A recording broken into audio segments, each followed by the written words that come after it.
If you talk to a man in a language he understands, that goes to his head. If you talk to him in his own language, that goes to his heart. Language is how we communicate with each other. And English is the universal language. So the ability to speak English is the ability to speak to the world. For many like you, when you have spent hour after boring hour locked in a classroom, studying textbooks and taking exams, this may seem like a far-off dream. And that's how I treated languages as well. Even though I was thinking that it's a fun thing, I took it as a responsibility of mine. I promised myself that I'm going to learn this language, and I kept my promise. Ruri Ohama, a Japanese-Turkish language learner who went from beginner to building a YouTube business completely in English, knew she had to work on her English to reach a wider audience. So she focused on that, and in less than 9 months went from 1,000 to almost 300,000 subscribers. Today, she shares the steps that she took into becoming a natural and confident English speaker. Ruri, welcome to the show. Thank you. Thank you for having me. To start, let me ask you a question. Ruri, how has your English learning changed since you started your YouTube channel? The thing is, I think I'm more comfortable when I'm talking, and I think even like when I started my channel back in the day, I think it was not a year. I think it was around like 11 months ago or something, I started to post regularly, and at that time I wasn't really comfortable talking in English and I wasn't smiling at all. I wrote script and I was reading that only. I just like pausing the camera and reading that and pausing it again, and a lot of people are saying that you have no emotions at all, but they didn't know the struggle that I was having. I was just like planning out what I'm gonna say. But with the repetition, you get more comfortable with your audience, with your language skills and stuff. And now I don't write any script. Sometimes I write scripts for my like voiceovers and stuff, but when I'm gonna film a video, I don't think about it. I just like set my camera and talk. So I think I became more and more comfortable about it. And I know I make like a lot of grammar mistakes and stuff, but people don't care about it that much. And I don't care about it that much, so I think that's fine. I became much more comfortable and, confident about it, I think. And since it's became a part of my life, I do a lot of meetings and videos and video calls and stuff. It's became a part of my life, and it's a normal thing for me to talk in English now. So I think it's always important to make it a habit of yours to talk in that certain language if you want to learn it. I think motivation is overhyped because I think it's such a privileged way to think about it. If you don't want to do it, you don't do these things. I think it's such a privileged position to be in. So I don't want to study, but I need to study in order to, let's say, make money or I don't know, in order to like do something. But just because I don't feel like it, not doing it, it sounds so undisciplined for me and for too childish.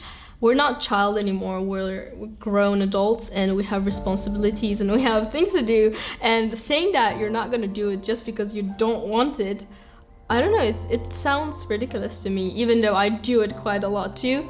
I feel like we need to realize that we're in such a privileged position to do it. And that realization, I think, really helps. And the thing that we need is not motivation, as I said, it's discipline that you build throughout the time. You know, for me, the biggest motivation to learn language has always been connection. In college, I studied abroad for a year on the island of Mallorca. I had been studying Spanish in university for 2 years, and finally, I would have the opportunity to live and breathe the language every day. However, through my program, at first, I found myself constantly surrounded by my fellow American exchange students. It was just so easy and comfortable hanging out with them. We were all in the same situation, so we did a lot of things together. Going out to the bars, exploring the city, traveling, and of course, always speaking in English. However, I soon realized I had gotten trapped in my comfort zone. So I decided I could not waste any more time. I challenged myself to connect more with Spanish people and exchange students from other countries with whom Spanish was the lingua franca. Suddenly, I was speaking Spanish much more than English, and having an amazing experience discovering not only Spanish culture, but all sorts of different parts of the world. Now, I won't lie, it was challenging at first. I had to accept making mistakes because I was making mistakes all the time. But in the end, it was so worth it. And I made friendships that have lasted to this day. Have you ever had the same experience while learning English? Limiting yourself because you were scared or uncomfortable? Well, I would like to challenge you to step outside of your comfort zone, just like I did in Mallorca and like Ruri did with her YouTube channel, and have a conversation right now after you finish the video. No excuses. Know why? Because you can download the RealLife app for free and connect with an English speaker in another part of the world at the touch of a button. And while you're there, you can also listen to the full, fascinating interview with Ruri and other experts with an interactive transcript and vocabulary. Who knows what opportunities your English will bring you when you start using it every day. But just like Ruri, I bet that you will discover things inside of you that you never expected. So click here or in the description down below to download the RealLife English app for free, or just search for it in your favorite app store. Now here are our top tips for learners who want to become confident like Ruri. It's always important to love the process, enjoy the process. Sometimes I'm a really ambitious person, so sometimes I focus too much on outcome that I can see the progress that I make. But when you have fun and when you try to have fun during the process, you can see the tiny improvements that you made and you become more and more proud about yourself, and I think you become more confident about it because people don't know what you did to get that point, but you know the work, so you can be proud of that, and I think that really helps. Picking something that you can visually enjoy might really help. Maybe animes can really help in that way because animes are really visual. So, rather than watching rather than watching like these productivity tips where you need to understand what they're saying, you can watch vlogs, because in vlogs, you don't really need to understand what people are saying because they show what they're doing. So I think it's important to start with these videos. But I remember myself, I was watching these productivity tips type of videos at that time, but I couldn't understand anything, and it was so annoying. But I didn't feel unmotivated about that. I actually felt really ambitious, and I made a playlist that I couldn't understand these like videos that I couldn't understand, so that I can come back in the future and see if I can understand it now. I think we can easily forget how much we grow, so it's important to look back and reflect and compare yourself to your past self. And it's important to not compare yourself to others, just compare yourself to your past, and I think that matters. That really helped me, I think. When we increase the friction of action, so when we add more and more steps, it becomes harder for us to do that. So I think it's important to keep it really simple so that you can perform it anyway.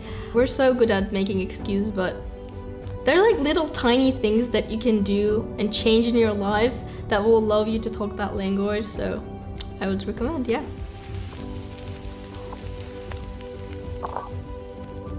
Mistakes and failures are never a bad thing. It just means that you're trying and you're trying to grow. And when you're trying to grow, of course you're gonna fail. That's the process. So I never view it as a bad thing. I think it's a good thing. So because when you make a mistake, you can give yourself a feedback and see why you did that mistake and analyze it. I like analyzing things. And from there on, you can find a way to grow from that. So I think doing mistakes is a great thing. And by the way, every week here on RealLife English, we guide you on your learning journey with lessons that take you from feeling like a lost and insecure English learner to being a confident and natural English speaker. Does that sound like what you want for your English?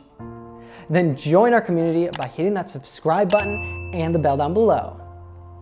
It is pretty amazing how quickly Ruri was able to improve her spoken English on her own with a clear goal, dedication, and a lot of passion. What do you want to use your English for? In what types of situations will you need it? Pause the video for a second and write down in the comments below. Having this clear makes all the difference in your learning journey. So many great ideas here from Ruri's experience. Here's one extra tip for you to stop feeling insecure, step outside your comfort zone, and become a confident and natural English speaker. I think vlogging is like such a cool way to practice, or to, in your case nowadays, it's really just using the language because it's just a communication tool more at this point. But that's it's such a platform, a tool that it allows you to really feel connected to that person because they're explaining different aspects of their life and everything. And even for you, even if you don't get many viewers and everything, it's a way just to practice your English because you're talking about your life, and it's like things that you have to be able to talk about with people. I think it's a really great way to practice, in my opinion, because if you're feeling confident in front of camera, you'll feel much confident in front of another person, because talking to a camera is really difficult thing, in my opinion. You're just like staring into your lens and you're practicing it. And if you're posting that online, I think it makes you, I don't know, share it to world and be confident and about it. I think it takes a lot of courage to do it, to post something on online in a language that you're not comfortable with. So I think it's a great idea to practice. So I hope you have enjoyed today's lesson. As we've seen, learning English does not need to be boring or painful. It can be an enjoyable experience, even though you may sometimes feel like quitting. We talked to Anna from English Fluency Journey about how you can persevere through the hard times, especially when you don't have friend or family support to keep pursuing your dream of speaking English. Let's watch a clip from that. So when I just started, I, of course, was very afraid to speak English. I was shy. I had the speaking barrier. So I didn't even want to make any friends online or whatever to speak with them in English because I was really like self-conscious about my English.